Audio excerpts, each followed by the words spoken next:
आओ विष्णु सहस्रनाम रूपी पवित्र झरणामां स्नान करी पवित्र एवा श्रावण मासमां कृतार्थ थईए, नारायणनी कृपाना भागीदार बनीए,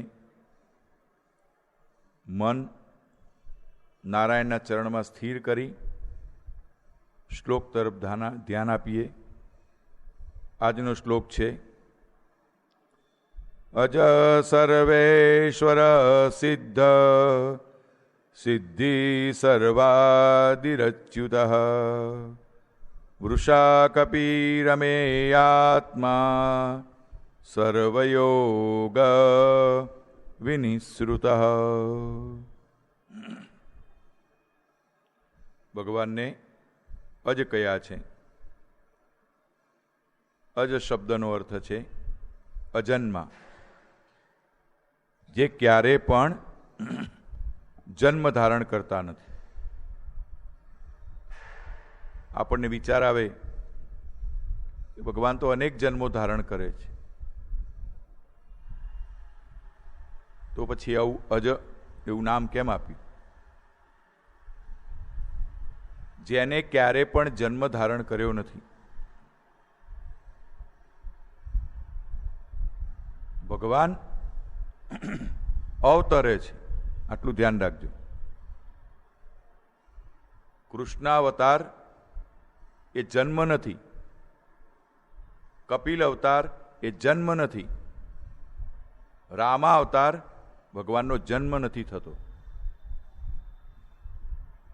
भगवानનું એક નામ આગળ આવશે, અયોનિજ છે ભગવાન। ભગવાન ક્યારે પણ પંચ ભૌતિક શરીરથી જન્મતા નથી।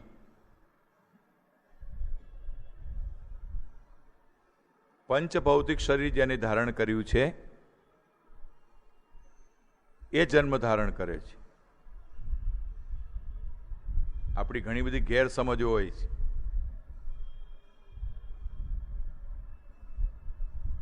ભગવાન કપિલનો જ્યારે જન્મ થયો, તમે ધ્યાનથી વાંચો। ભગવાન પહેલા ચતુર્ભુજ રૂપે પ્રગટ થયા છે દેવહૂતિ માતાની સામે। કરદમજીને કહ્યું છે તારા વરદાન પ્રમાણે, તારા વચન પ્રમાણે હું તારો પુત્ર બનીને આવ્યો છું। ત્યારે કરદમજીએ દંડવત પ્રણામ કર્યા છે। ત્યારબાદ ભગવાન પંચ ભૌતિક બાળકનું સ્વરૂપ ધારણ કર્યું છે। આપણે કૃષ્ણ જન્મ એવું બોલીએ ખરા, પણ ખરેખર ભગવાનનો જન્મ થતો નથી। તમે રામાયણ વાંચો તો સૌથી પહેલા દશરથજીના મહેલમાં રામ ચતુર્ભુજ રૂપે પ્રગટ થયા છે, અને ત્યારબાદ એમાંથી બીજી જ્યોતિ ઉત્પન્ન થઈ છે, લક્ષ્મણજી, ભરતજી, શત્રુઘ્નજી, અને ત્યારબાદ લીલા કરવા માટે બાળકનું સ્વરૂપ ધારણ કર્યું છે। કૃષ્ણ જન્મમાં પણ આ જ વાત છે। હવે આવશે જન્માષ્ટમી નજીકમાં, ભગવાન અવતર્યા છે કંસના કારાગારની અંદર। સૌ પ્રથમ ચતુર્ભુજ રૂપે પ્રગટ થયા છે।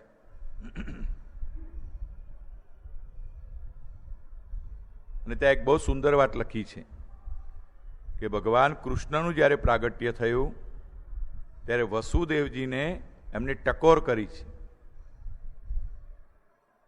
હે વસુદેવ, હું તારો પુત્ર નથી।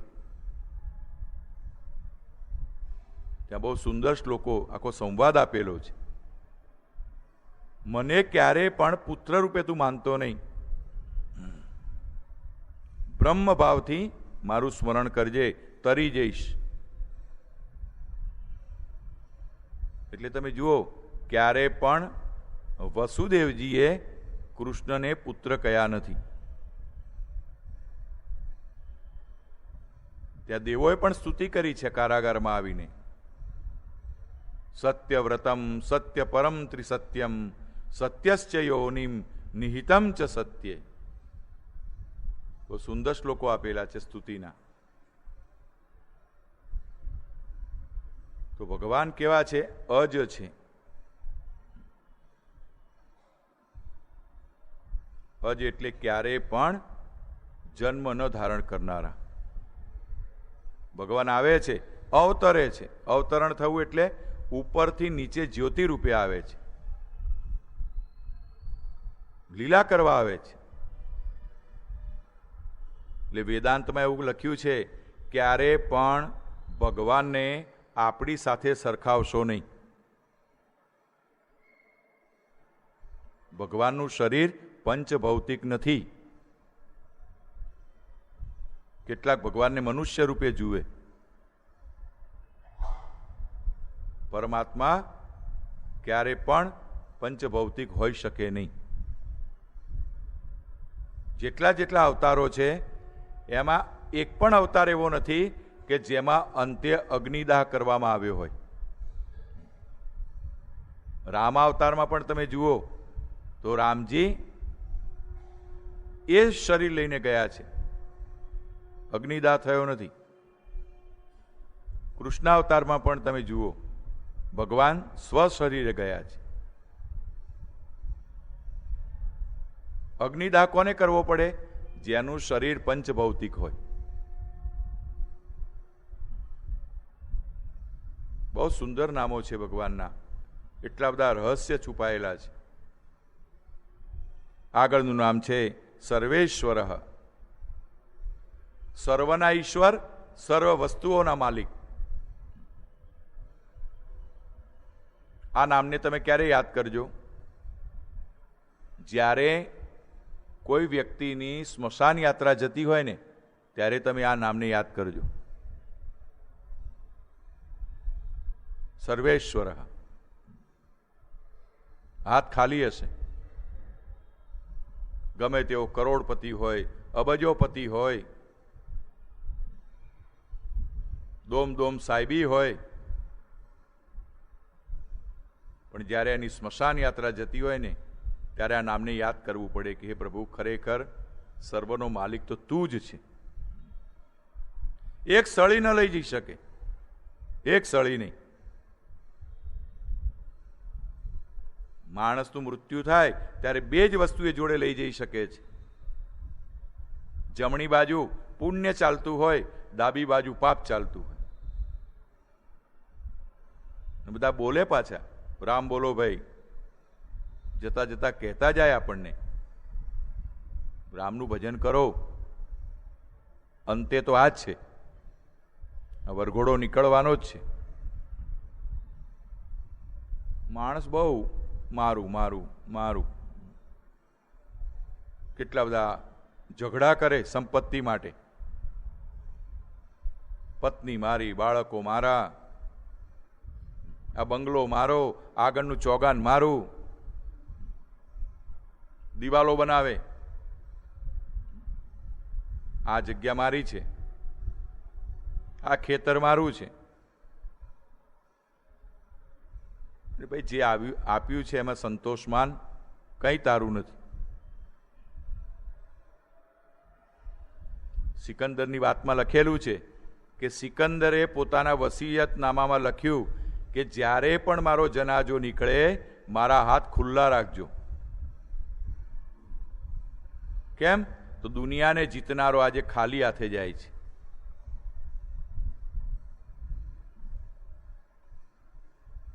સર્વેશ્વર. આગળનું નામ છે સિદ્ધ. ભગવાનને સિદ્ધ કયા છે? સિદ્ધ કોને કહી શકાય? જેની પાસે ધર્મ હોય, જેની પાસે જ્ઞાન હોય, જેની પાસે સિદ્ધિઓ હોય, જેની પાસે ઐશ્વર્ય હોય. બધાને સિદ્ધ ન કહી શકાય. ભગવાન સિદ્ધ તો એના ભક્તો પણ સિદ્ધિ આપનારા હોય છે.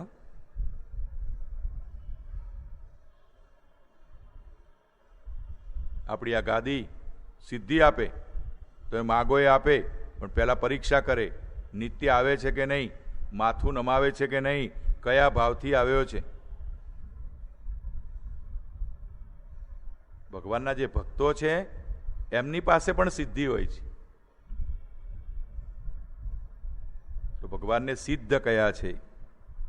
દરેક પ્રકારની અણીમા, લઘીમા, મહિમા, પ્રાકામ્ય, અષ્ટ સિદ્ધિ, નવનિધિ કે દાતા, સદા રહો રઘુપતિ કે દાસા. જે રઘુપતિનો દાસ બને એને સિદ્ધિઓ મળે. સિદ્ધિ રસ્તામાં પડી નથી. કેટલાય જન્મોનું તપ કર્યા પછી મનુષ્યને સિદ્ધિ પ્રાપ્ત થાય છે.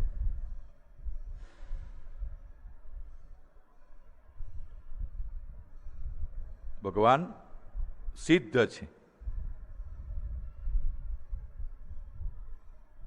સિદ્ધાનામ કપિલો મુનિ, ગીતામાં કહ્યું. પોતાનો પરિચય આપ્યો, હે અર્જુન, સિદ્ધોમાં હું કપિલ છું. એવું કહેવાય છે કપિલ મુનિ પાસે બધી સિદ્ધિઓ હતી, જેને પોતાની માતાનો ઉદ્ધાર કર્યો. સિદ્ધોમાં કોઈ શ્રેષ્ઠ હોય તો કપિલ મુનિ છે. એટલો બધો સુંદર પ્રસંગ છે ભાગવતજીમાં દેવહૂતિ માતાનો. દેવહૂતિ માતાએ ભગવાનને કહ્યું છે કે હે પ્રભુ, હું અજ્ઞાની છું, અભણ છું, હું કંઈ જાણતી નથી. ભગવાને જ્યારે કહ્યું કે માં હવે મને રજા આપો, હું જઉં છું. બેટા, જતા જતા મને એક વાતનો તું જવાબ આપ. હું એકલી રહીશ તો મારે શું કરવું? ત્યારે ભગવાને જતા જતા કહ્યું, હે માં, તમે જ્યારે પણ એકલા પડો ત્યારે હરિનું ચિંતન કરો. ઓમ નમો ભગવતે વાસુદેવાય, શ્રી હરે નમઃ. ભગવાન તો જતા રહ્યા છે, પણ દેવહૂતિ માતા હરિનું ચિંતન કરતા કરતા સિદ્ધ ગતિને પામ્યા છે. સિદ્ધપુર નામ પડ્યું છે ગામનું. સિદ્ધ ગતિને પામ્યા છે. તો ભગવાન પોતે સ્વયં સિદ્ધ છે અને એના શરણે આવનારને પણ સિદ્ધિ આપે છે. સિદ્ધ પુરુષો પાસે બધું હોય છે. ગુરુની ગાદી ઉપર આવો તો પહેલા પરીક્ષા કરીને તમને આપે. પહેલા જુએ કે આને આપવા જેવું છે કે નહીં. નાનું બાળક હોય ને એને બંદૂક રમવા ન અપાય. આપણે વિચાર કરીએ કે એ નુકસાન કરશે. એમ સિદ્ધો હોય છે, તમને ફળ આપે, પણ બહુ જ પરીક્ષા કર્યા પછી. સિદ્ધાનામ કપિલો મુનિ, એવું જ નામ છે સિદ્ધિદહ. સર્વ પ્રકારની સિદ્ધિઓને આપનારા. ભાગવતજીમાં ઋષભ ચરિત્ર આવે છે, બહુ વાંચવા જેવું છે. ચક્રવર્તી રાજા છે ઋષભદેવ. નોકર ચાકર, માન સન્માન બધું છોડી દીધું છે. જંગલમાં તપ કર્યું છે, અને એટલું બધું તપ કર્યું છે કે સિદ્ધિઓ એમના ચરણમાં આવીને બેસી ગઈ છે. અને એકવાર ગુફામાં બેસીને તપ કરી રહ્યા છે. જંગલમાં દાવાનળ પ્રગટ થયો છે. આ પ્રસંગ બહુ એક ચિત્તે સાંભળજો. ગુફા આખી ધુમાડાથી ભરાઈ ગઈ છે. શ્વાસ રૂંધાવા લાગ્યો ઋષભદેવનો. ત્યારે બધી સિદ્ધિઓ આવીને કહ્યું, મહારાજ, અમારો ઉપયોગ એકવાર તો કરો. કેટલા વર્ષોથી તમારી પાસે છીએ, એકવાર કરો. ઋષભદેવે કહ્યું નહીં. આ સિદ્ધિઓના નામ છે ને એ પ્રમાણે ગુણ છે. અણીમાં સિદ્ધિ એટલે શું? માણસ અણુ જેવો થઈને ઉડી જાય, ખબર ન પડે. તમારી બાજુમાંથી પસાર થાય, તમને ખબર ન પડે. આ સિદ્ધિનો ઉપયોગ હનુમાનજીએ કર્યો છે, પણ પ્રભુ કાર્ય માટે કર્યો છે. હનુમાનજીએ ક્યારે પણ સિદ્ધિનો પ્રયોગ કર્યો નથી, માત્ર રામનું કામ કરવા માટે. પ્રભુ મુદ્રિકા મેલી મુખમાહી, જલધિ લાંઘી ગયે અચરજ નાહી, દુર્ગમ કાજ જગત કે જેતે. સીતાજીની શોધ કરવા માટે અણુ જેવા બન્યા છે અને લંકામાં પ્રવેશ કર્યો છે. અહીંયા એક પ્રશ્ન બહુ સુંદર પૂછ્યો છે સિદ્ધિઓએ કે ઋષભદેવ, અમારો ઉપયોગ ન કરવો હોય તો કંઈ વાંધો નહીં, પણ અમને એક જવાબ આપો, તમે અમારો ઉપયોગ કેમ કરતા નથી એનો જવાબ અમને આપો. ત્યાં ઋષભદેવે બહુ સુંદર જવાબ આપ્યો છે. ઋષભદેવે કહ્યું છે, મારે સિદ્ધ ગતિને પામવી છે, મારે મોક્ષ મેળવવો છે. હું તમારો ઉપયોગ કરું તો તમારું ઋણ મારા માથા ઉપર આવે અને ઋણ ચૂકવવા માટે મારે પાછા આવવું પડે. જો કેવા કેવા યોગી છે. શુકદેવજી પાસે બધી સિદ્ધિઓ હતી. એ જનક રાજા પાસે જ્યારે ગયા છે ત્યારે પગે ચાલીને ગયા છે, ઉડીને ગયા નથી. ધારત તો ઉડીને જઈ શકત નહીં. તમને ભગવાને સિદ્ધિ આપી હોય તો એનો ઉપયોગ પ્રભુ કાર્ય માટે કરો. આ બધા સંતો શું કરે છે? કદાચ ભગવાન સિદ્ધિ આપે તો એ સિદ્ધિનો ઉપયોગ પ્રભુ કાર્ય માટે કરે છે. ગરીબોની સેવા કરે, રોગીઓની સેવા કરે, અન્નદાન કરે, વસ્ત્રદાન કરે.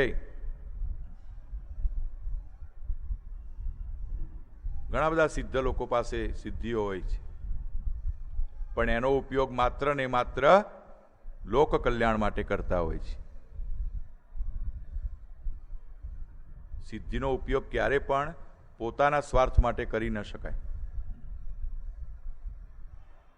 અને એનું કોઈ દ્રષ્ટાંત હોય તો ઋષભદેવ છે. આપણી આ ગુરુ ગાદી છે, કેટલાની સેવા થઈ રહી છે. આ તપ છે, સિદ્ધિ છે. નારાયણ કેવા છે? સિદ્ધિદહ. પ્રસન્ન થાય તો તમને દરેક પ્રકારની સિદ્ધિ આપે. એક એક નામ ભગવાનના બહુ સુંદર છે. આગળનું નામ છે સર્વાદિ. સર્વાદિ શબ્દનો અર્થ છે સર્વના આદિ. જ્યારે કોઈ નહોતું ત્યારે નારાયણ હતા. જ્યારે દેવોનું પણ અસ્તિત્વ નહોતું, બ્રહ્મા પણ નહોતા, શિવ પણ નહોતા. તે સર્વાદિ કયા છે? સર્વના આદિ છે. આપણા પિતાનાય પિતા છે ને એનાય પિતા છે.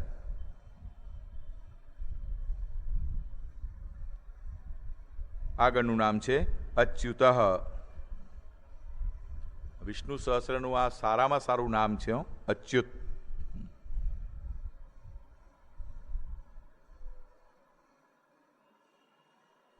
ઘણા તો પાછા મજાકમાં બોલે હો, અચ્યુતમ કેશવમ થઈ ગયું.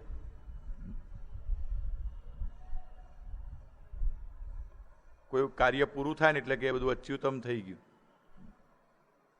આવું ન બોલો, દોષ લાગશે. અચ્યુત ભગવાનનું શ્રેષ્ઠ પદ છે. અચ્યુત શબ્દનો અર્થ છે ક્યારે પણ ચલાયમાન ન થનારા,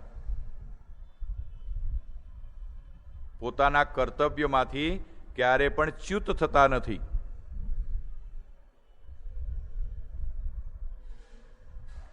પુત્ર કુપુત્ર થાય, પણ માતા ક્યારે કુમાતા થતી નથી. લોકોના ઘેર કામ કરતી હોય તો એ સાડીના છેડે ટુકડો બાંધીને લાવે દીકરા માટે. કરુણા છે. ભગવાન કેવા છે? અચ્યુત છે. પોતાના કાર્યમાંથી ક્યારે પણ ચ્યુત થતા નથી. ક્યારે પણ એવું બન્યું કે સૂર્યોદય ન થયો? થાય જ. ઋતુઓ પણ સમયસર આવે. વસંત આવે તો તરત પાનખર તૈયાર હોય, પાનખર આવે તો વસંત તૈયાર હોય. અચ્યુત ધામ છે ભગવાનનું. જઈએ ત્યાં. આ એક એવી બિલ્ડિંગ છે, સરળ ભાષામાં તમને સમજાવું. આજકાલ ટાવર થાય છે ને, 10 માળિયા ટાવર. એક ઉપર બીજો માળ, ત્રીજો માળ, ચોથો માળ, પાંચમો માળ. એમ અચ્યુત ધામ ક્યાં આવેલું છે? તો જીવ જ્યારે આ પૃથ્વી લોકને છોડે એવો અંતરિક્ષમાં જાય છે. અંતરિક્ષની ઉપર જાઓ એટલે સૂર્યલોક આવે, જ્યાં સૂર્ય પ્રકાશિત થાય છે. એનાથી આગળ જીવ ગતિ કરે એટલે ચંદ્રલોક આવે. સૂર્યની ઉપર ચંદ્ર છે. ચંદ્રલોક છોડીને આગળ ગતિ કરે એટલે નક્ષત્રો આવે, તારાઓના ઝુમખા આવે. ત્યાંથી આગળ ગતિ કરે આકાશ ગંગા આવે, સફેદ દૂધ જેવું જેનું નિર્મળ જળ છે. ત્યાં સુખદેવજી બેઠા હોય, વ્યાસજી બેઠા હોય, વિશ્વામિત્ર બેઠા હોય, જૈમિની બેઠા હોય, અનેક સિદ્ધો બેઠા હોય. આકાશ ગંગાના દર્શન કરી આગળ જીવ ગતિ કરે એટલે સપ્તર્ષિના તારા આવે, ઋષિઓનો લોક આવે.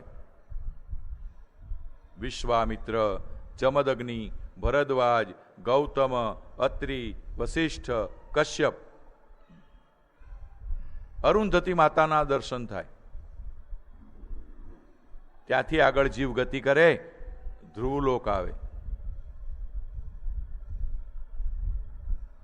ધ્રુવલોકથી પણ આગળ ગતિ થાય ત્યારે વૈકુંઠમાં જવાય છે. વૈકુંઠ નજીક નથી હો, એક દિવસમાં પહોંચી જવાય એવું નથી. કરોડો વર્ષ લાગે જીવને ગતિ કરતા.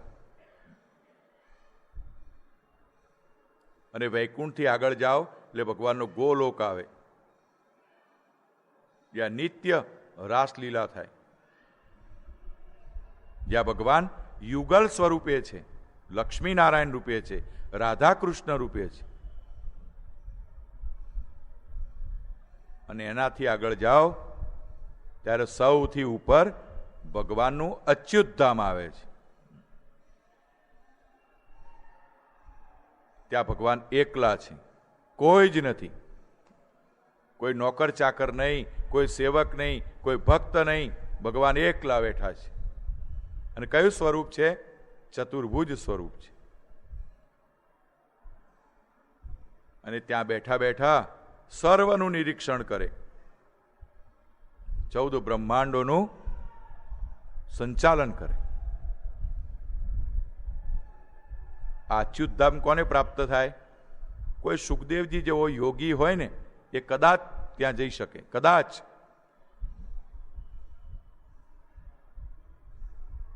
અને આ અચ્યુત કેવા છે? કોઈનો સ્પર્શ કરતા નથી, લક્ષ્મીજીનો પણ સ્પર્શ કરતા નથી. ભાગવતજીમાં તમે 2 પ્રસંગો વાંચ્યા છે. એક ધ્રુવનો પ્રસંગ આવે છે અને એક પ્રહલાદજીનો પ્રસંગ આવે છે. આ બંને બાળ ભક્તો છે, નાની ઉંમરના છે. સરખા જ છે બંને પ્રસંગો. અહીંયા ધ્રુવે તપ કર્યું છે, નારાયણની પ્રાપ્તિ થઈ છે. આ બાજુ પ્રહલાદજીએ તપ કર્યું છે, નારાયણની પ્રાપ્તિ થઈ છે. તફાવત એક જ છે. આ બંને ચરિત્રમાં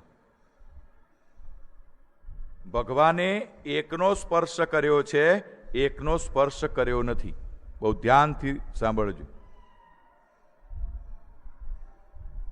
ભગવાન ધ્રુવજી પાસે આવ્યા પણ ધ્રુવજીનો સ્પર્શ કર્યો નથી. પ્રહલાદજી પાસે આવ્યા, પ્રહલાદજીના માથે હાથ મૂક્યો છે, ખોળામાં બેસાડ્યા છે. આવું કેમ? આ તો અન્યાય કહેવાય ને. એકનો સ્પર્શ કર્યો, એકનો સ્પર્શ ન કર્યો. તો ધ્રુવનો સ્પર્શ એટલા માટે કર્યો નથી કે ધ્રુવે તપ કર્યું છે પણ કામનાઓની પૂર્તિ માટે તપ કર્યું છે, ઈર્ષા ભાવથી તપ કર્યું છે. ત્યાં ધ્રુવની માતાએ કહ્યું કે દીકરા, તારે શ્રેષ્ઠ પદ જોઈતું હોય તો નારાયણની ઉપાસના કર. ધ્રુવે તપ કર્યું છે પણ સકામ કર્યું છે, નિષ્કામ કર્યું નથી. અને પ્રહલાદજીએ તપ કર્યું છે પણ નિષ્કામ કર્યું છે. ત્યાં સંવાદ બહુ સરસ છે ભગવાનનો અને પ્રહલાદજીનો. ભગવાને હઠ કરી છે પહેલી વાર. પ્રહલાદજીને કહ્યું છે, દીકરા આજે મારી પાસે કંઈ માગ. પ્રહલાદજીએ કહ્યું, પ્રભુ મારે કંઈ જોઈતું નથી. તો કે નહીં, માગવું પડશે. ત્યારે પ્રહલાદજીએ કઈ વસ્તુ માગી છે કે પ્રભુ મને આપવું હોય તો એવું આપો કે મારા મનની અંદર ક્યારે પણ કોઈ ઈચ્છા ન જાગે, બસ આટલું આપો.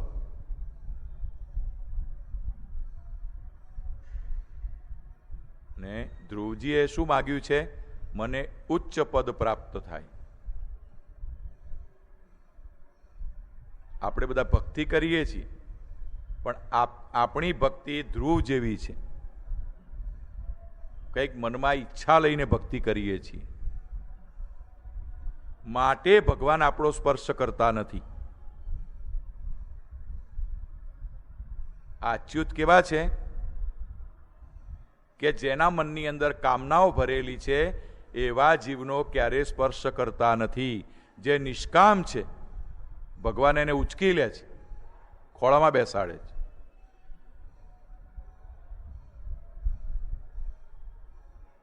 એટલે મોટા મોટા સંતો હોય ને, બને ત્યાં સુધી કોઈનો સ્પર્શ કરતા નથી. આપણા પૂજ્ય ડોંગરે મહારાજ પણ એવા હતા કે કોઈનો સ્પર્શ કરતા નહોતા, અને એમનો સ્પર્શ કોઈ કરે એ એમને પસંદ નહોતું. કયો વ્યક્તિ મનમાં કેવા વિચારો લઈને આવ્યો છે એ શું ખબર?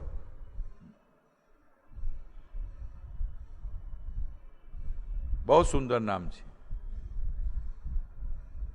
અચ્યુતમ કેશવમ રામનારાયણમ કૃષ્ણદામોદરમ વાસુદેવમ હરિ શ્રીધરમ માધવમ ગોપિકાવલ્લભમ જાનકી નાયકમ શ્રી રામચંદ્રમ ભજે. જ્યારે પણ આ શ્લોક બોલો ને ત્યારે અચ્યુત નામને પ્રણામ કરો. એ ભગવાન, અમને તું પ્રહલાદજી જેવા બનાવ. અમારા મનમાં પણ ક્યારે કોઈ કામના ન જાગે. ભક્તિ કરીએ પણ કોઈ કામના ન જાગે. આગળનું નામ મૂક્યું છે વૃષાકપિહી. વૃષ શબ્દનો અર્થ થાય છે ધર્મ. અને એક શબ્દ એવો છે વૃષ એટલે બળદ, નંદી. જે શિવજીની આગળ બેઠેલો છે નંદી, એનું નામ છે વૃષ. એ પણ ધર્મનું સ્વરૂપ છે.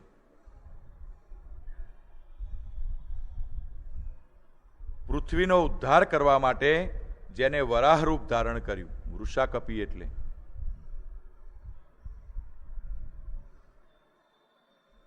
પૃથ્વીનો શ્રેષ્ઠ દિવસ કયો? જન્માષ્ટમી, રામનવમી. આ પૃથ્વીનો શ્રેષ્ઠ દિવસ કયો? તો જે દિવસે ભગવાને પૃથ્વીને પાણીમાંથી ઉપાડી અંતરિક્ષમાં મૂકી એ પૃથ્વીનો શ્રેષ્ઠ દિવસ છે. અને એ દિવસને આપણે શું કહીએ છીએ? અખાત્રીજ. વણ જોયું મુહૂર્ત કહીએ ને, અખાત્રીજ.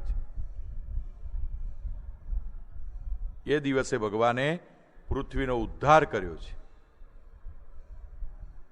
જળમાં હતી, પોતાના દંતસૂળ ઉપર મૂકી અંતરિક્ષમાં સ્થાપી દીધી.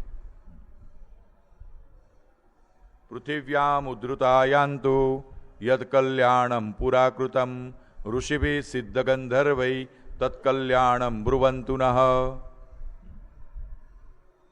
યજ્ઞમાં જ્યારે બ્રાહ્મણ આશીર્વાદ આપે ત્યારે આ મંત્ર બોલે કે હે યજમાન, જેમ ભગવાન વરાહે પૃથ્વીનું કલ્યાણ કર્યું એમ તમારું પણ કલ્યાણ થાઓ.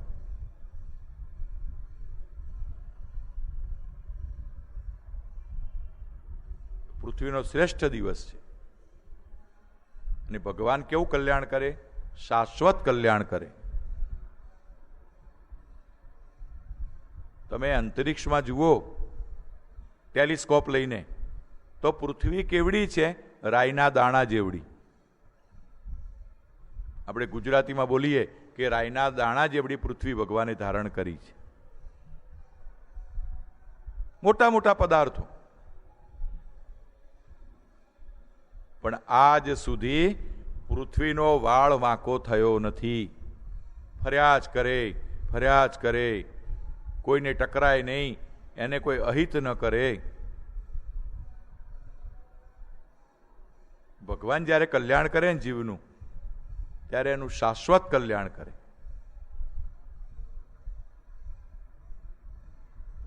આ પેલી એનાસીની ટીકડી જેવું નથી હો કે લોન માથું ઉતરી જાય અને પાછું ચડે, એવું નથી. ભગવાન તો એકવાર હાથ પકડી લે એટલે એનું કલ્યાણ થઈ જાય. કેટલા વર્ષો થયા પૃથ્વીને? હજારો વર્ષો થયા. કેટલા યુગ આ પૃથ્વી ઉપર બદલાઈ ગયા. હજુ પૃથ્વી એમની એમ છે. ભગવાને આપણને પૃથ્વી કેવી આપી હતી વિચાર કરો. સુંદર મજાના તળાવો, નદીઓ, સરોવરો, સમુદ્ર, વૃક્ષો. અને આપણે બધા શું કરવા બેઠા છીએ હવે? પૃથ્વીનું નિકંદન કાઢવા બેઠા છીએ. જ્યાં ત્યાં કચરો નાખીએ, પ્લાસ્ટિકની બેગો નાખીએ, જ્યાં ત્યાં મળમૂત્રનો ત્યાગ કરીએ. અત્યારે તમે જુઓ પેટ્રોલ છે, ગેસ છે, બધું પૃથ્વીમાંથી, એનો રસ આપણે બહાર લાવીએ છીએ. ભગવાને તો આપણને બહુ સુંદર પૃથ્વી આપી હતી. આપણે જ્યાં ત્યાં છેદ કર્યા છે, જ્યાં ત્યાં છેદ કર્યા છે. પછી ભૂકંપ ના આવે તો શું આવે? જ્યાં ત્યાં છેદ કર્યા છે. ઓએનજીસીના કેટલા કુવા રોજ ખોદાય છે. કેટલું તેલ બહાર નીકળે, કેટલો ગેસ બહાર નીકળે.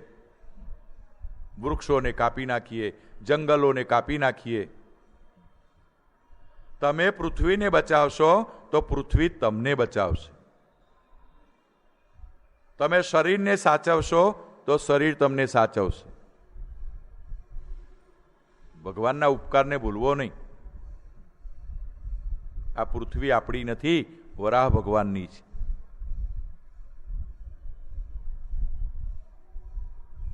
વૃષાકપી શબ્દનો અર્થ થાય છે વરાહ ભગવાન. આગળનું નામ છે સર્વયોગ વિનિશ્રુત. જેની અંદરથી બધા જ યોગ ઉત્પન્ન થાય છે. યોગના અનેક પ્રકાર છે.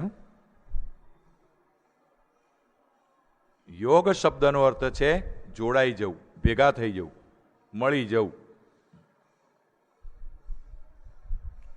જ્યારે માણસ ભગવાનમાં મળી જાય ત્યારે આપણે એને કઈ ઉપમા આપીએ? યોગીની ઉપમા આપીએ. આ યોગી છે. યોગી શબ્દનો અર્થ શું છે? ભગવાનમાં મળી ગયેલો, એકાકાર બનેલો.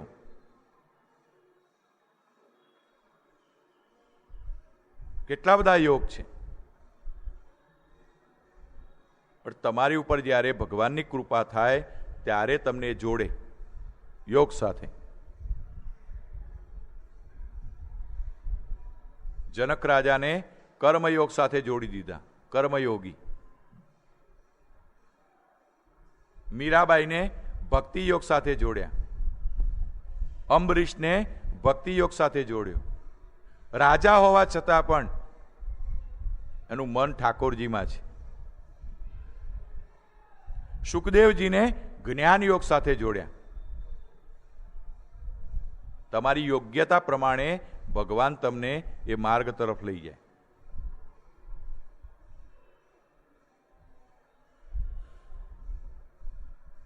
ગીતાજીની અંદર મુખ્ય વિષય 3 છે: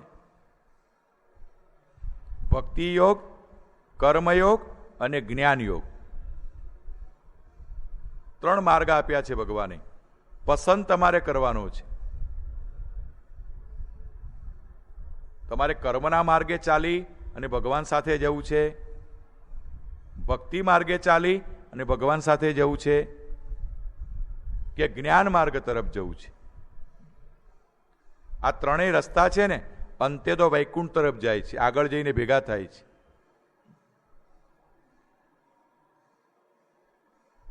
આ 3 અધ્યાય બહુ સુંદર છે: જ્ઞાન યોગ, ભક્તિ યોગ, કર્મયોગ. તમને કયો પસંદ છે?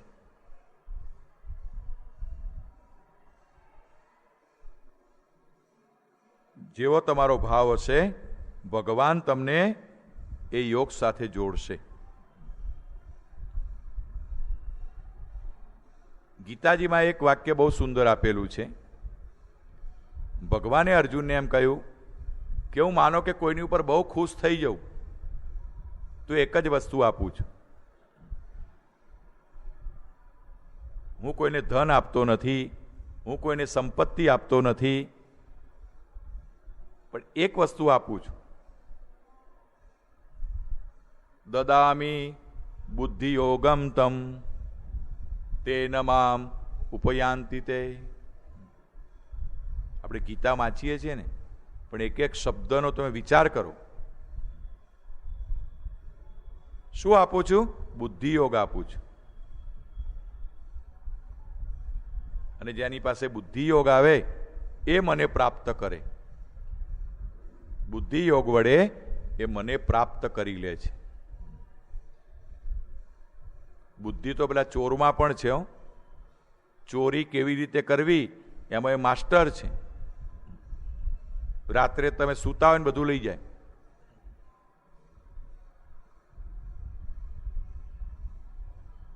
પણ એ બુદ્ધિનો ઉપયોગ એને અવળા માર્ગે કર્યો છે. એ છે બુદ્ધિશાળી, પણ બુદ્ધિને અવળા માર્ગે દોરી છે. યા તો તમારી બુદ્ધિને ભક્તિના માર્ગ તરફ દોરો, યા કર્મના માર્ગ તરફ દોરો, અથવા પછી જ્ઞાનના માર્ગ તરફ દોરો. પણ પહેલી શરત એ છે, ભગવાનના ચરણમાં જાઓ.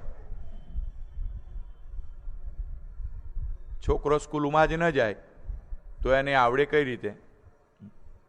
બાળક બાલ મંદિરમાં જાય જ નહીં તો એને કક્કો બારાક્ષરી કેવી રીતે આવડે? શિક્ષક કહે ને કે ભાઈ એ તો સ્કૂલમાં જ આવતો નથી, કઈ રીતે ભણાવું? એમ ભગવાનનું પણ આવું જ છે. ભગવાન કહે છે હું શું કરું? મારી પાસે આવતો જ નથી. મારી પાસે આવે, એનું મન મારામાં જોડે તો એને હું બુદ્ધિ યોગ આપું ને, કંઈક આપું. પણ પહેલો સવાલ છે નજીક જવાનો. નજીક તો જાઓ, નામ સ્મરણ કરો, કીર્તન કરો, તો તમને આપશે. ઘેર બેઠા બેઠા નહીં મળે. મંદિરમાં આવો, ગુરુ ગાદી આવો, કીર્તન કરો, પાઠ કરો, સત્સંગ કરો, તો ભગવાનની કૃપા ક્યારેક તમારી ઉપર થશે. આપણે તો એવું છે, તૈયાર મળે તો જમવું છે, રસોઈ બનાવી નથી. કોઈ તૈયાર પીરસે. બહુ સુંદર નામ છે, સર્વયોગ વિનિશ્રુત. દરેક યોગ જેનામાંથી ઉત્પન્ન થાય છે. આગળનું નામ છે વસુ, સર્વમાં વસનારા. અલગ અલગ રૂપે. સૂર્યમાં અગ્નિ રૂપે વસી રહ્યા છે, ચંદ્રમાં શીતળતા રૂપે વસી રહ્યા છે, પાણીમાં શીતળતા રૂપે વસ્યા છે, આંગળી બોળો ઠંડુ લાગે. જમીનમાં રસ રૂપે. કેટલા બધા રસ જમીનમાંથી નીકળે છે. ખાટો, ખારો, તીખો. મરચું ખાઓ, તીખું લાગે. ક્યાંથી આવ્યું? જમીનમાંથી. શેરડી ખાઓ, ગળી લાગે. આવી ક્યાંથી? જમીનમાંથી. સોમો ભૂત્વા રસાત્મક અહમ વૈશ્વાનરો ભૂત્વા પ્રાણીનામ દેહમાશ્રિત પ્રાણાપાન સમાયુક્તમ પચામ્યન્નમ ચતુર્વિધમ. ભગવાને કહ્યું છે, હું પૃથ્વીમાં રસ બનીને વસી રહ્યો છું, અને આપણામાં ચેતના રૂપે. ભગવાને આપણને ચેતના આપી છે, સારા ખોટાની ખબર પડે આપણને, છતાં પણ આપણે એને જાણી શકતા નથી. કદાચ જાણવાનો પ્રયત્ન પણ કરતા નથી. આ શું છે? આપણામાં કેટલી બધી ચેતના મૂકેલી છે ભગવાને. વિચાર કરો. આ કોમ્પ્યુટર તો એની આગળ કંઈ નથી. તમે કોઈ વ્યક્તિને 10 વર્ષ પહેલા મળ્યા હોય, માનો કે યાત્રા ગયા હોય, અને ત્યાં 2-4 દિવસ સાથે રહ્યા હોય, સત્સંગ કર્યો હોય, એ વ્યક્તિ 10 વર્ષ પછી અચાનક જ તમારી સામે આવીને ઊભી રહે તો તરત જ તમને નામ યાદ આવી જશે. ઓહો, તમે બહુ વર્ષે મળ્યા. તરત જ જેવી દ્રષ્ટિ પડી નામ બહાર આવી જાય છે. ઓહો મહેશભાઈ, તમે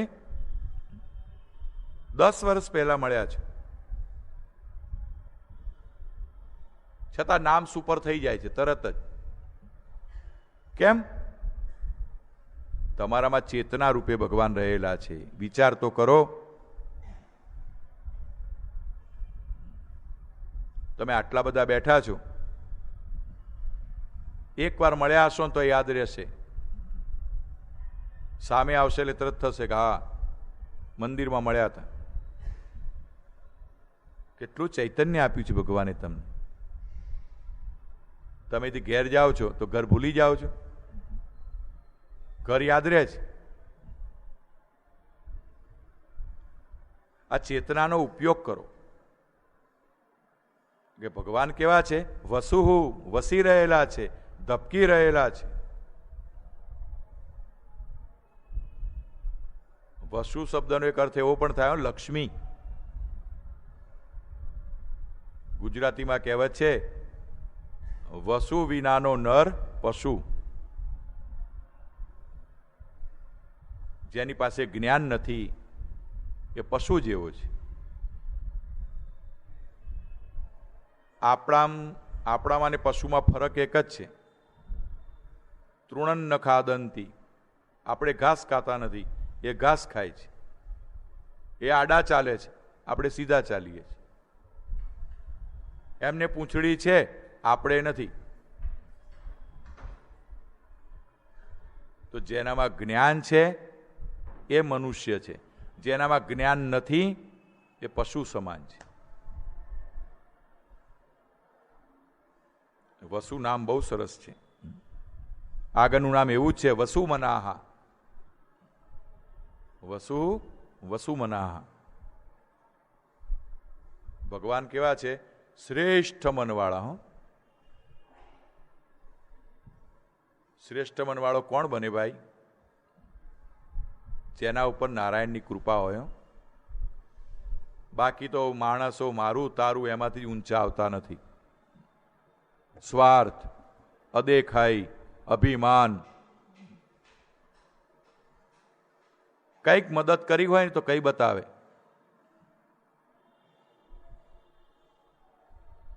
એ તો હું હતો ને એટલે એનું કામ થયું હો, નહીં તો ના થાત. કઈ બતાવે. ભગવાન જેવા બનો. વસુમનાહા, શ્રેષ્ઠ મનવાળા બનો. ગરીબને મદદ કરો, કોઈને ખબર પણ ન પડે. આ ભક્તિ માર્ગનો એક જ નિયમ છે, કંઈ નહીં કરો તો ચાલશે, માત્ર મનને પવિત્ર બનાવો, બસ તમારું જીવન સફળ થશે. આ મન કેવું છે? મરકટ જેવું. વેદમાં 6 મંત્રો બહુ સુંદર આપ્યા છે મન વિશે.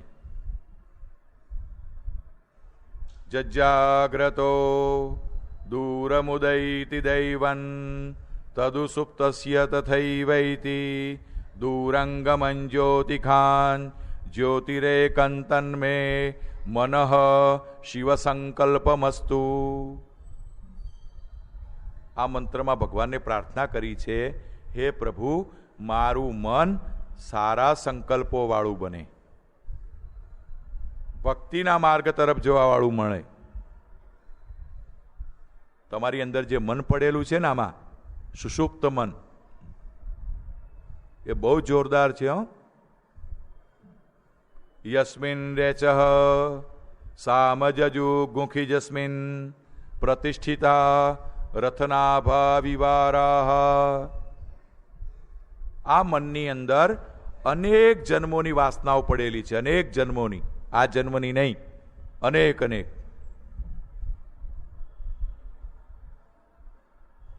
બધું ટેપ થયેલું પડેલું છે અંદર.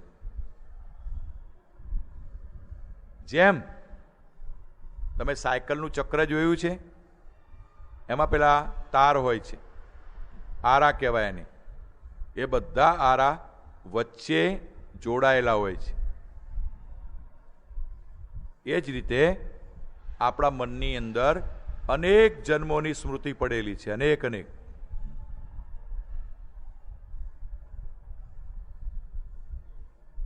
મને ખબર છે કે જ્યારે પ્લેન ક્રેશ થાય ને, વિમાનના માનો કે નીચે પડી જાય, આખું વિમાન સળગી જાય, પણ એક વસ્તુ એવી છે સળગતી નથી,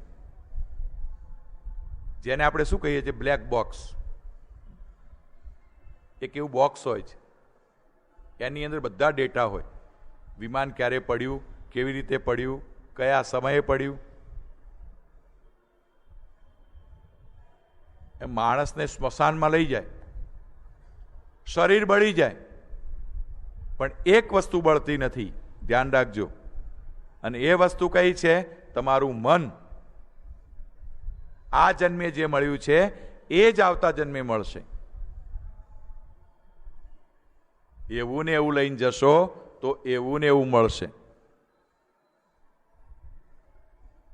જરા ચોખ્ખું કરીને જાઓ, થોડું ધોઈને જાઓ, કારણ કે આવતા જન્મે એ જ મળવાનું છે.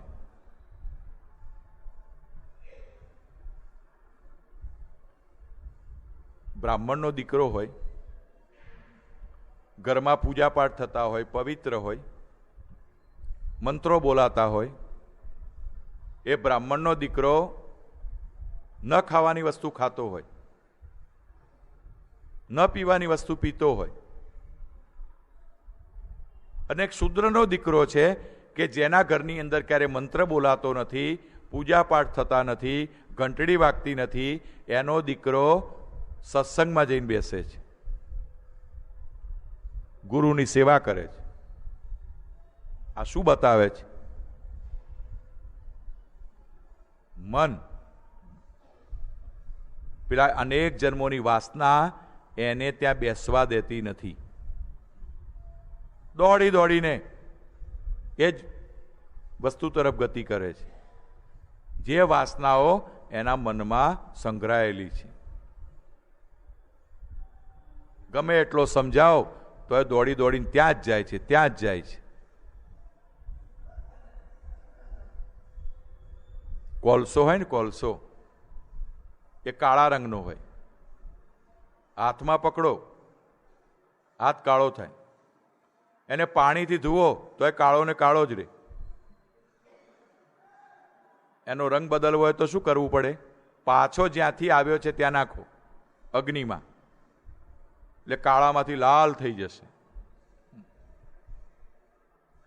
એમાં મનને સ્વચ્છ કરવું હોય તો જ્યાંથી આવ્યું છે ને ત્યાં નાખી દો. મન ક્યાંથી આવ્યું છે? નારાયણમાંથી. એને નારાયણના ચરણમાં મૂકી દો, આપોઆપ શુદ્ધ થઈ જશે.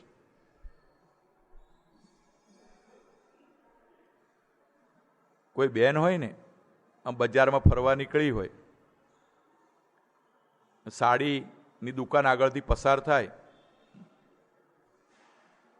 કોઈ સુંદર સાડીને લટકતી જુએ, ઊભી રહી જાય. મનમાં વિચારે, આનો પાલવ કેટલો સુંદર છે, આની ડિઝાઇન કેટલી સારી છે, હું પહેરું તો મારો વટ પડી જાય. આમ ગાંઠ વાળીને ઘેર જતી રહે, પછી બસ આખો દિવસ જ વિચાર આવે. તિજોરીમાં 25 સાડી પડી છે તો એ 26મી લાવવી છે.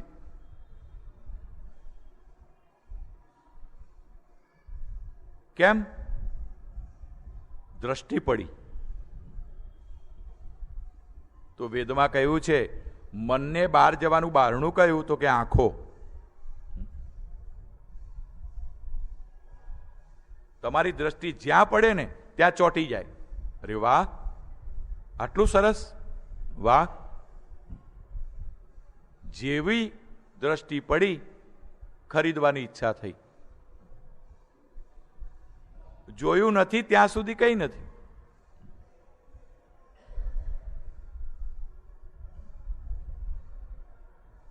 તો પછી કોઈ એમ કે ભાઈ તો મહારાજ અમે આંખો બંધ કરી દઈએ, બોલો તો વેદના મંત્રમાં કહ્યું તથૈ વૈતી, એ જપશે નહીં. આંખો બંધ કરશો તો અંદર ધમાલ કરશે. રાત્રે ઘણાને ઊંઘ આવતી નથી હો, આંખો બંધ કરીને વિચાર કર્યા કરે.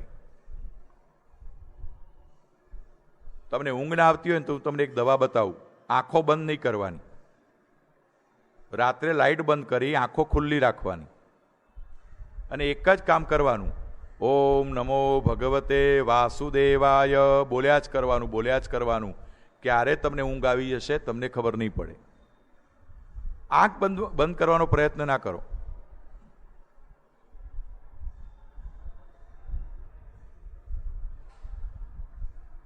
તો આ મન કેવું છે?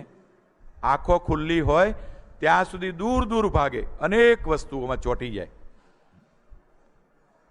બાળકને બજારમાં લઈને નીકળો ને એટલે ચોકલેટ જુએ, ચોકલેટ માગે, મને આપ. રમકડું જુએ તો રમકડું માગે.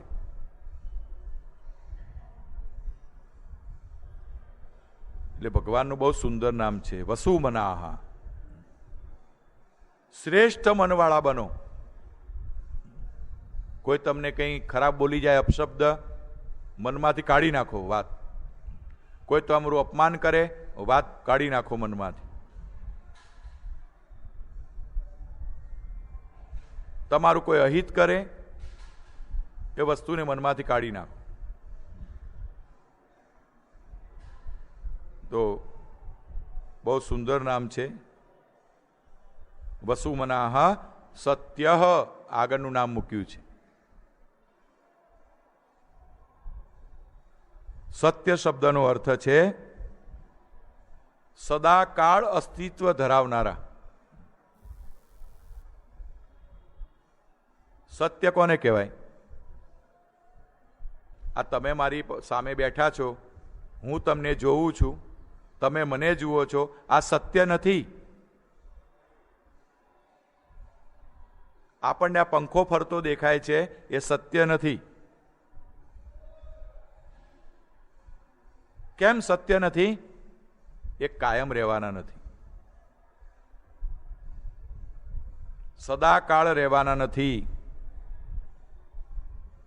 શંકરાચાર્યએ કહ્યું બ્રહ્મ સત્યમ જગન મિથ્યા. મને એક વસ્તુ એવી બતાવો તમે જે કાયમ ટકવાની હોય. એક બતાવો. મોટા મોટા રાજાઓના મહેલો ખંડેર થઈને પડ્યા છે અત્યારે. એ રાજાઓ પણ નથી રહ્યા, એના નોકર ચાકર પણ નથી રહ્યા. એક વસ્તુ બતાવો ને મને કે શાસ્ત્રીજી આ એક વસ્તુ છે કાયમ રહેનારી. સૂર્ય પણ કાયમ રહેતો નથી, ચંદ્ર પણ કાયમ રહેતો નથી, બ્રહ્માજી પણ કાયમ નથી, કે શિવ પણ કાયમ નથી.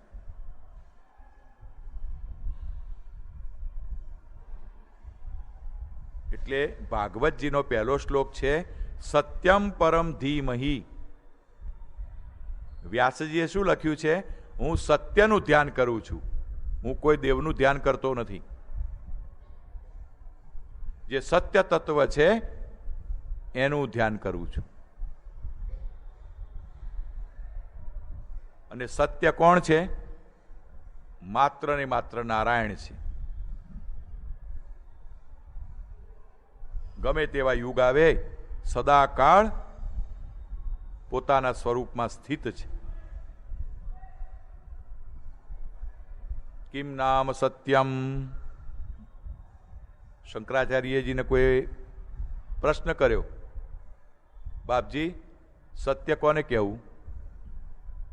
શંકરાચાર્યજીએ કહ્યું કે કાયમ જેનું અસ્તિત્વ હોય એનું નામ સત્ય. આપણને દેખાય એ સત્ય નથી, આ તો ક્ષણવારનો ભ્રમ છે. આજે હતું કાલે નથી. સત્ય હોય તો ભગવાન એક જ છે,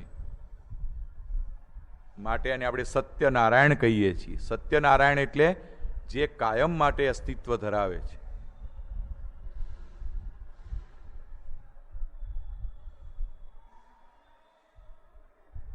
સમાત્મા આગળનું નામ છે. સર્વમાં સમાન રૂપે વસનારા. આપણને એવું થાય કે આ ભાઈ કરોડપતિ છે તો એનો આત્મા જરા સારો હશે, અને પેલો ગરીબ છે તો એનો આત્મા કંઈક નીચી કક્ષાનો હશે. એવું નથી હો. આત્મતત્વ દરેકમાં સરખું છે. અને હું નથી કહેતો, ગીતામાં ભગવાને સ્વયં કહ્યું છે સમમ સર્વેષુ ભૂતેષુ. પરમાત્મા બોલ્યા છે સર્વ પ્રાણીઓમાં હું સમાન રૂપે રહેલો છું. એ પંડિત હોય, ચાંડાળ હોય, ગરીબ હોય, પૈસાવાળો હોય, જ્ઞાની હોય, અજ્ઞાની હોય, દરેકની અંદર હું સમાન રૂપે છું. આત્મામાં કોઈ ક્વોલિટી નથી હો. શ્રેષ્ઠ આત્મા કે કનિષ્ઠ આત્મા એવું નથી. આત્મતત્વ દરેકમાં સરખું છે.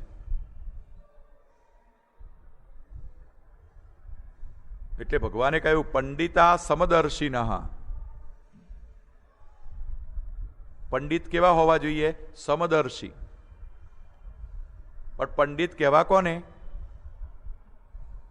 માત્ર ધોતિયું પહેરે પંડિત નથી હો, કે તિલક કરે, જબ્બો પહેરે, એ પંડિતની વાત ભગવાને નથી કરી. પંડિત એટલે શ્રેષ્ઠ બુદ્ધિવાળો. શ્રેષ્ઠ બુદ્ધિવાળો કોને કહી શકાય? જેની દ્રષ્ટિ સર્વમાં સમાન છે. ઘણા રામાયણનો પાઠ કરે પણ સર્વમાં રામ દેખાતા નથી. આ તકલીફ છે. પોતાના દીકરામાં રામ દેખાય છે પણ પાડોશીના દીકરામાં રામ દેખાતો નથી. ઘણા બહેનો તો આ ખૂણામાં લઈ જઈને ધમકાવે, હો ખબરદાર જો બીજી વાર આવ્યો તો ચલ જા ઘેર. કેમ? ભેદ દ્રષ્ટિ છે.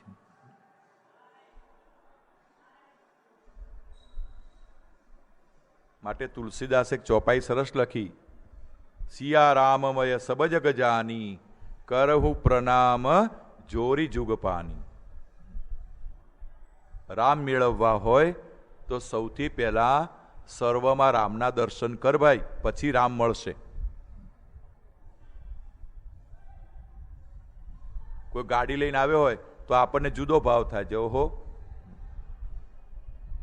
ઝાંપાની બહાર કોઈ ગરીબ બેઠો હોય તો આપણને જુદો ભાવ થાય છે. ચલ આગો રે, ચલ આગો રે. બોલો શ્રીમંત આવે, આવો શેઠ, આવો શેઠ, બેસો બેસો. આ ભાવ જ્યાં સુધી હશે ત્યાં સુધી ક્યારેય પણ પરમાત્મા મળશે નહીં, કોઈ જન્મે નહીં.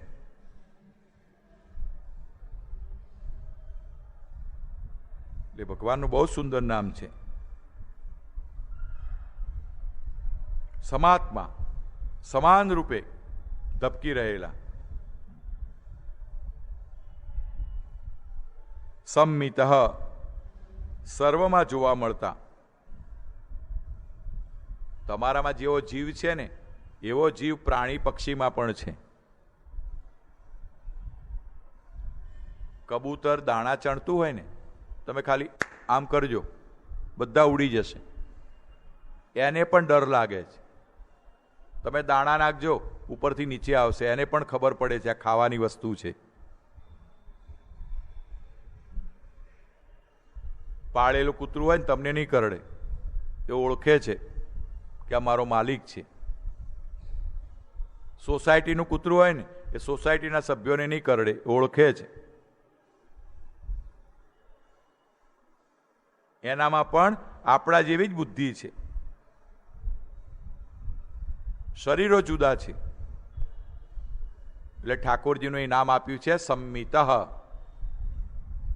સર્વમાં સમાન રૂપે. નામ રૂપ જૂજવા અંતે તો હેમનું હેમ હોય. સોનાની લગડી હોય એમાંથી આપણે બંગડી બનાવીએ, બુટ્ટી બનાવીએ, વિવિધ અલંકારો બનાવીએ, પણ અંતે તો એ સોનું જ છે. જ્ઞાતે તત્વે, શંકરાચાર્યજીએ કહ્યું છે. એકવાર તત્વનું જ્ઞાન થઈ ગયું પછી કોણ મારું ને કોણ તારું. આ શ્રાવણ મહિનો ચાલે છે ને એટલે આપણે આ સત્સંગ કરીએ છીએ. બાકી કથા હોત તો થોડું કંઈક કરે તે ખરા, કીર્તન કે ભજન. મારી ભાગવત કથા હોય ત્યારે તો બધું કરું છું, કીર્તન ભજન, પણ આ સત્સંગ છે અને આપણે 1000 નામ પૂરા કરવા છે એવો સંકલ્પ છે. નહીં તો એક નામ ઉપર એક દિવસ ચાલે. આગળનું નામ મૂક્યું છે સમહ, એક જ અવસ્થામાં રહેનારા. આપણું મન જોકા ખાય આખો દિવસ. ભગવાનનો સ્વભાવ કેવો છે? એક જ સ્થિતિમાં રહેનારો. સાચા સંત કોને કહેવાય? એક જ સ્થિતિમાં રહેતા હોય. ક્ષણે રૂષ્ટા, ક્ષણે તુષ્ટા, રૂષ્ટા તુષ્ટા ક્ષણે ક્ષણે. આપણો સ્વભાવ કેવો છે? ક્યારેક બહુ આનંદમાં આવીએ, કેમ છો, મજામાં, આવો આવો બેસો, અને કોઈક વાર વળી ગુસ્સામાં આવીએ. ગુજરાતીમાં એક શબ્દ મને બહુ ગમે છે. કોઈ માણસ આમ રીસ ચડાઈને બેઠો હોય ને તો કહેજો ને ભોપો ચડી ગયો છે, મોડું ચડાઈને બેઠો છે. એ જ માણસ પાછો બીજા દિવસ મળે તો આનંદથી વાત કરે.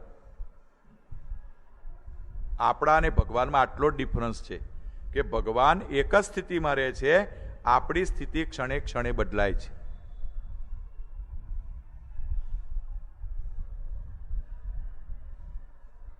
ભગવાનને મેળવવા હોય તો એક જ સ્થિતિમાં રહો, એક જ સ્વરૂપમાં સ્થિત રહો. કોઈ તમને અપશબ્દ બોલે, કોઈ તમારું અપમાન કરે, કોઈ તમારું અહિત કરે, તો પણ એના તરફ સારો ભાવ રાખો. આવું થઈ શકતું નથી.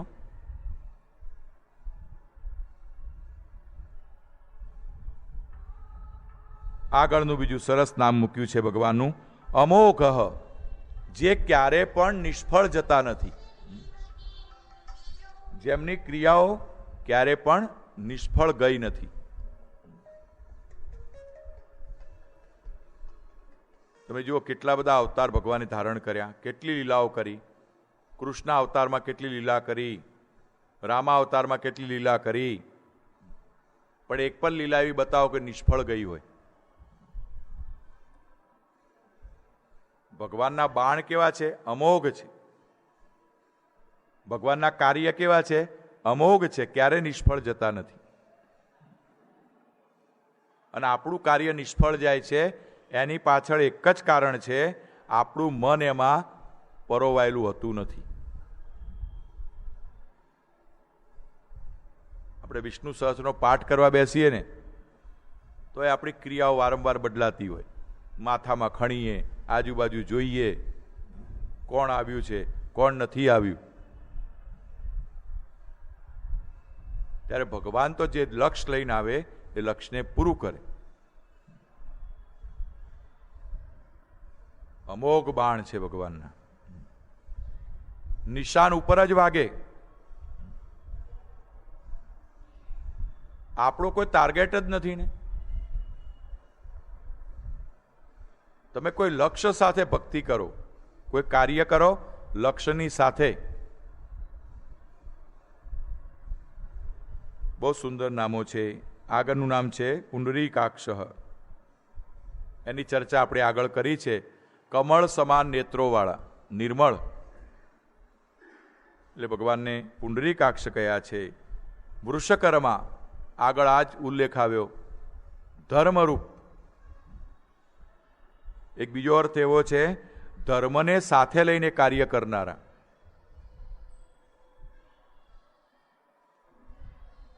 વૃષાકૃતિ, આ ત્રણેય નામ એક જેવા જ છે.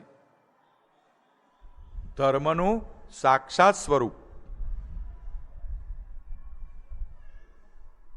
તમને એક પ્રસંગ એવો કહું કે ભગવાન કૃષ્ણ એના કેટલાક કૃત્યો આપણને અધર્મ જેવા લાગે. ઘણા અજ્ઞાની લોકો આડી અવળી વાતો પણ કરતા હોય છે. પણ એક પ્રસંગ એવો સરસ છે. જ્યારે પરીક્ષિત રાજાનો જન્મ થયો ત્યારે કુંતાજી રડવા લાગ્યા, દ્રૌપદી રડવા લાગી. ભગવાન દ્વારકાધીશે પૂછ્યું કુંતાજીને કે ફોઈબા શું થયું, કેમ રડો છો? અરે કે બેટા, દીકરો તો મરેલો અવતર્યો છે.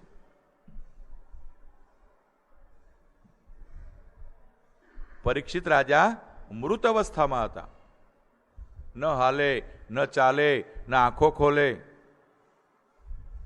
કુંતાજીએ ચરણ પકડ્યા ભગવાનના, પ્રભુ કંઈક કરો. ભગવાન નજીક આવ્યા છે, જોયું, શરીરનો રંગ કાળો પડી ગયો છે. એનું કારણ શું છે? ગર્ભમાં અશ્વત્થામાએ બ્રહ્માસ્ત્રનો પ્રયોગ કર્યો છે.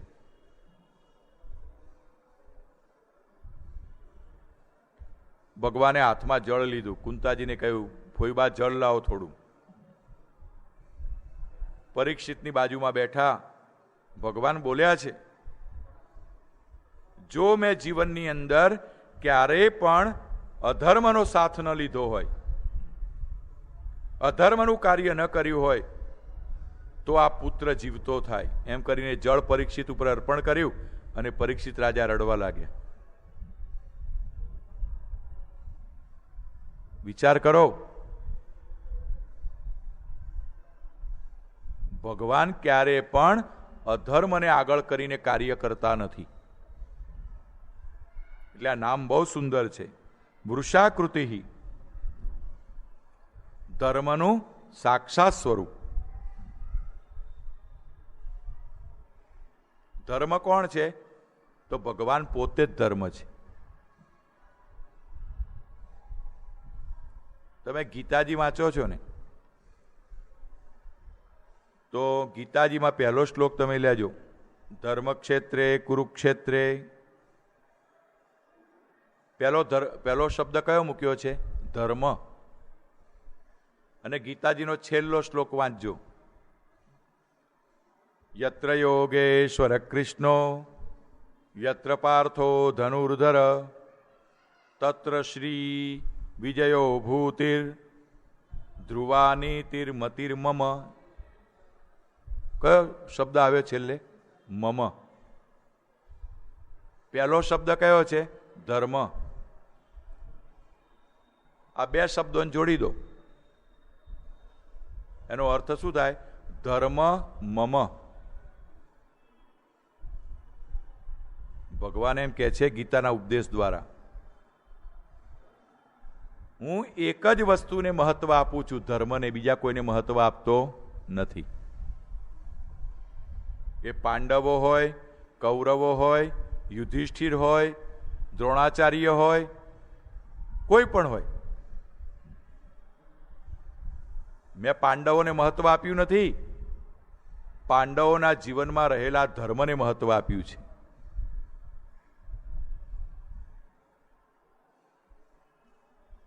ભગવાન માત્ર તમારી પાસેથી એક જ વસ્તુનો સ્વીકાર કરે છે, ધર્મનો. અધર્મના ધનથી 56 ભોગ ધરાવશો તો પણ ભગવાન સ્વીકારશે નહીં. અને મહેનતની કમાણીનું એક કેળું લાવીને ભગવાનને ધરશો ને તો પણ ઠાકોરજી સ્વીકારશે. મહેનત કરી છે, મારો દીકરો મહેનત કરીને લાવ્યો છે.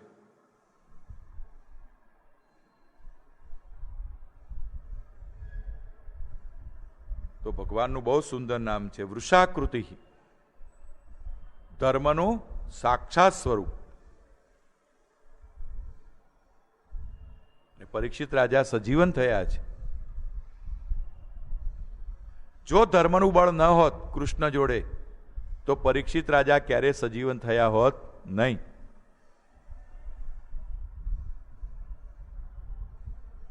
ભગવાનની લીલાઓને સમજો. આગળના શ્લોક ઉપર ધ્યાન આપીશું. એક જ નામની ચર્ચા આજે કરીશું. રુદ્રો બહુશિરા બભ્રુર વિશ્વયોની શુચિસ્રવાહ અમૃત શાશ્વત સ્થાણુર વરારોહો મહાતપાહ. ભગવાનને રુદ્ર કયા છે, નારાયણને રુદ્ર કયા છે. આપણને વિચાર આવે કે રુદ્ર શબ્દ તો મહાદેવજી માટે વપરાય છે, તો નારાયણને રુદ્ર કયા છે? હા, નારાયણ રુદ્ર છે. રુદ્ર શબ્દની વ્યાખ્યા છે, રુત શબ્દનો અર્થ છે જ્ઞાન. ઋતમ જ્ઞાનમ દદાતી ઇતિ રુદ્રઃ. શરણે આવેલા જીવને જે જ્ઞાન આપે છે માટે એને રુદ્ર કયા છે. અને રુદ્ર શબ્દની બીજી એવી વ્યાખ્યા છે, પાપીય જનાન સ્વપાપ ભોગેન રોદયતિ ઇતિ રુદ્રઃ.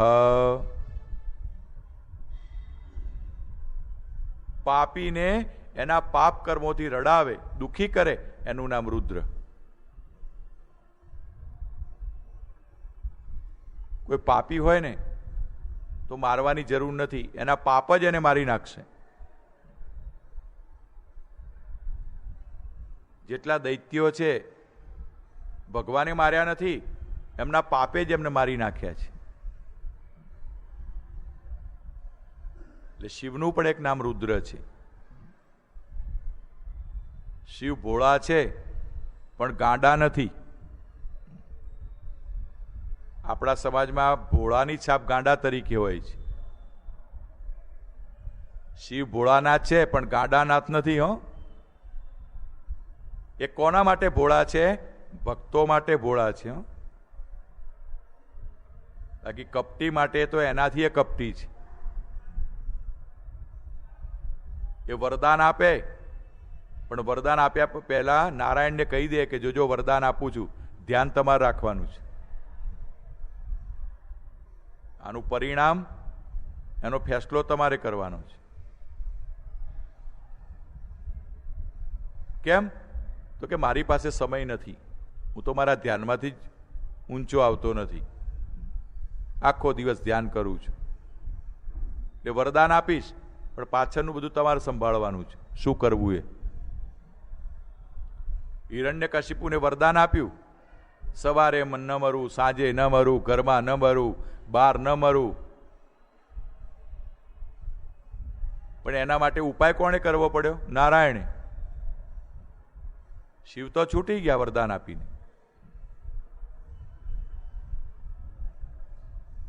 ભગવાનને રુદ્ર કયા છે. નારાયણ પણ રુદ્ર છે, શિવ પણ રુદ્ર છે. શિવના 8 નામ મુખ્ય છે. જ્યારે પણ શિવની પૂજા કરો ને, આ 8 નામથી પૂજા કરો. ભવ સર્વો રુદ્ર પશુપતિરથૌગ્ર સહમઃ સથા ભીમેશાના ભીતિયદભિધાનાષ્ટકમિદમ અમુસ્મિન પ્રત્યેકમ પ્રવિચરતિ દેવાશ્રુતિરપી પ્રિયાયાસ્મૈ ધામને પ્રણહિત નમસ્યોસ્મિ ભવતે. ભવાય નમઃ, સર્વાય નમઃ, રુદ્રાય નમઃ, પશુપતય નમઃ, ઉગ્રાય નમઃ, ભીમાય નમઃ, કપાલિને નમઃ, ભૈરવાય નમઃ, શૂલપાણય નમઃ. આ 8 નામ મુખ્ય છે મહાદેવજીના. 8 નામ નથી, 8 સ્વરૂપો છે શિવના. બહલજસે વિશ્વોત્પત્તૌ ભવાય નમો નમઃ, પ્રબલતંસે તત્સંહારે હરાય નમો નમઃ, જનસુખકૃત્યે સત્વ ઉદ્રિક્તો મૃડાય નમો નમઃ.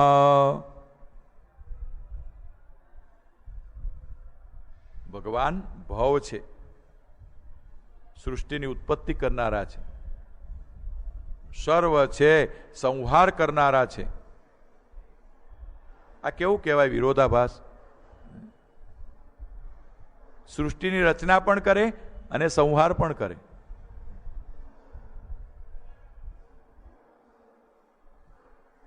પશુપતિ, ભગવાન શિવ પશુપતિ છે.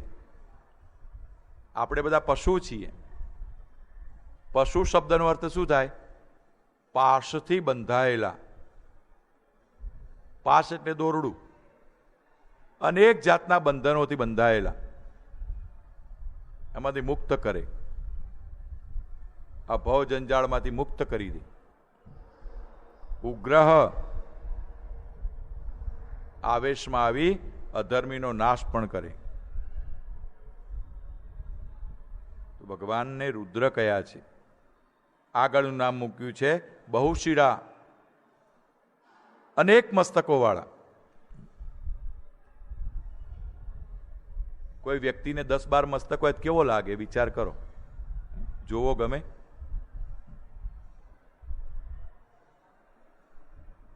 અહીંયા અર્થ જુદો છે. બહુ મસ્તકો વાળાનો અર્થ છે અનેક જણની બુદ્ધિમાં બેઠેલા. આ જેટલા મસ્તકો છે ને એ બધા જ ભગવાનના છે. અનેક મસ્તકો વાળાનો અર્થ છે આ સૃષ્ટિની અંદર જેટલા જીવો છે એ દરેક જીવોમાં મસ્તકમાં બુદ્ધિ રૂપે બિરાજેલા. કર્મ પ્રમાણે દરેકમાં બુદ્ધિ છે. કોઈ સારી બુદ્ધિ વાળો છે, કોઈ ખોટા વિચારોને ધારણ કરે છે. કર્મ પ્રમાણે. એક વ્યક્તિ એવો છે કે એના મનમાં ક્યારેય ખોટો વિચાર આવતો નથી, અને એક વ્યક્તિ એવો છે કે આખો દિવસ ખોટા જ વિચારો કર્યા કરે છે.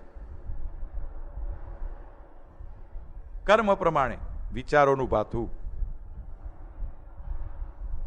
એટલા જ માટે કહ્યું છે કે તમને અશાંતિ હોય, ખોટા વિચારો આવતા હોય, તમારું મન પવિત્ર ન થતું હોય તો ગુરુની ગાદી આવીને બેસો, ગુરુને પ્રણામ કરો, ગુરુની આજ્ઞા માનો, સેવા કરો, સત્સંગ કરો, દાન ધર્મ કરો.